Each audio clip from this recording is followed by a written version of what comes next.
대규모 병역 면탈 의혹을 수사한 검찰과 병무청이 오늘 종합 수사 결과를 발표했습니다. 3개월 동안 병역법 위반 혐의로 기소된 사람은 모두 137명에 달하는데요. 취재기자 연결해서 자세하게 알아보겠습니다. 강민경 기자. 네, 사회 일부입니다. 합동수사팀의 수사 결과 자세하게 전해주시죠.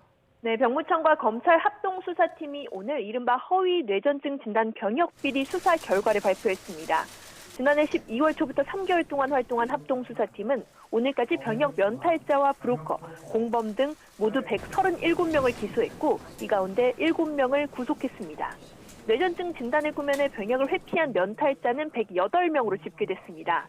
오늘 추가 기소된 래퍼 라비에 더해 배구 선수 조재성 씨, 배우 송덕호 씨, 또 현직 의사와 의대생, 변호사와 한의사 등 전문직의 자녀들 등이 면탈자 명단에 이름을 올렸습니다.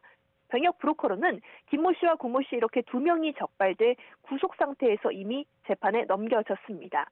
이들은 병역 면탈을 의뢰한 사람들을 상대로 가짜 뇌전증 진단을 받을 수 있도록 알선을 해주고 수수료로 16억 원 넘게 받아 챙긴 혐의를 받습니다. 합동수사팀은 한의사와 전례, 대형 로펌 변호사 등 20명도 범행에 적극 가담한 공범으로 불구속 기소했는데요. 이들은 자녀의 병역 면탈을 위해 브로커와 계약을 체결하고 돈을 주거나 발작 같은 질병을 목격했다고 허위 증언을 한 걸로 드러났습니다. 합동수사팀은 브로커들이 환자와 보호자 등으로 역할을 나눠 병역 판정 전후를 꼼꼼히 관리하고 신청자 각각의 상황과 유역에 맞춰 병무청을 속일 시나리오를 준비하는 등 치밀하게 움직였다고 설명했습니다. 합동수사팀은 브로커 2명이 받은 범죄 수익 16억 원을 환수하도록 추진 보정 신청을 마쳤습니다. 이와 별개로 합동수사팀은 사회복무요원 출근 기록을 조작해서 조기 소집 해제를 시도한 혐의로 래퍼 라플라와 가담자 등 7명도 오늘 재판에 넘겼습니다. 라플라는 우울증이 악화한 것처럼 병원 의사를 속여서 약을 처방받은 뒤에 병무용 진단서를 허위로 발급받은 혐의로 구속됐습니다. 또 복무지도관과 공무원 등은 라플라의 소집 해제를 돕기 위해 잦은 지각과 조퇴, 병가로 근무가 어려웠던 것처럼 141일치 출근 기록을 허위로 작성한 혐의를 받습니다.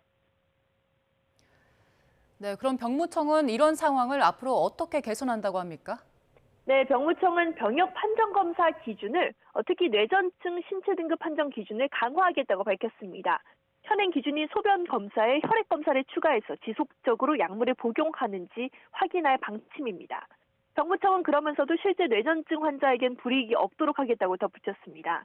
병무청은 또 내년까지 병역 면탈 통합 조기 경보 시스템을 만들어 면탈 의심자를 꼼꼼히 색출할 계획입니다.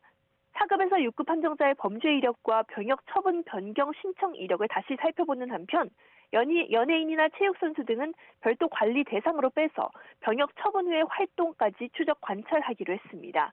이 밖에 사회복무요원을 관리하는 복무지도관의 수를 늘려서 현재 1명이 500명 정도를 관리해야 하는 부담 자체도 줄일 방침입니다. 지금까지 사회 일부에서 YTN 강민경입니다.